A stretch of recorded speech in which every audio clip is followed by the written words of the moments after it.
The myth of Leila Hariri had haunted Mossad for years.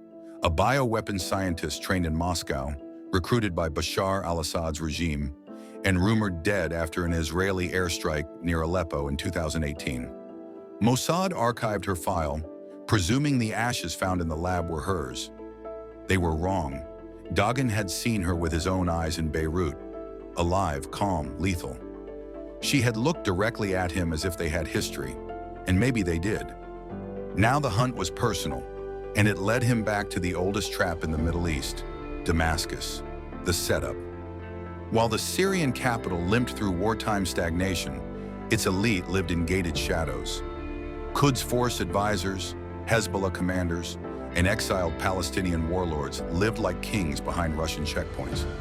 Intel suggested Hariri had resurfaced at the Institute of Advanced Military Research, a government facility outside Damascus, reactivated by Iranian funding. Israeli analysts called it the Forge.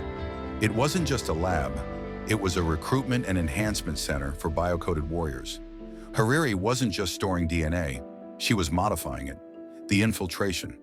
Mossad rerouted Dagan through Jordan, where Bedouin smugglers transported him by truck to Dara, then on foot toward the capital. Dagan wore an Iranian engineering uniform and carried falsified credentials, matching those of an IRGC research contractor. The Forge compound was buried under a former university campus. Inside were clean rooms, biometric archives, and genetic test chambers designed to build invisible soldiers, fighters with untraceable DNA, altered biometrics, and zero digital footprints. There, Dagan found proof. Kaisar Hamoud, the angel of death, had undergone genetic masking to erase his ID from all international databases. He was not alone. There were others. 12 names, 11 still alive.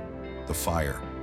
At 2:06 a.m., Dagan set explosives on the facility's power grid, while Israeli cyber warfare teams launched a simultaneous blackout.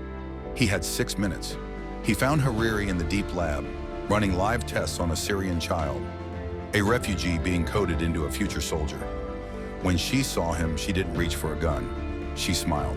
"You always come too late, mister." Dagan. Then chaos. Guards poured in. Dagan shot 3. Hariri fled into the reactor hall. They fought hand-to-hand on scalpel against steel. Dagan was slashed. She was shot. But before he could finish it, she activated the lab's purge protocol, releasing a firebomb chain reaction designed to erase all data, bodies, and evidence. Dagan escaped through a side corridor, crawling through sewage as the facility exploded behind him. Hariri's body was never found. Again, aftermath. Back in Tel Aviv, Mossad ran a search protocol across all surveillance networks in Syria, Iraq, and Iran. No trace of Dr. Leila Hariri, but the list Dagan retrieved remained. 11 names, 11 ghosts, and at the top of it, still, was Kaisar Hamoud. Dagan now understood. He was not fighting an army, he was fighting a design, a generation of enemies engineered to be invisible, untouchable, and unsympathetic. The Angel of Death was just the first prototype.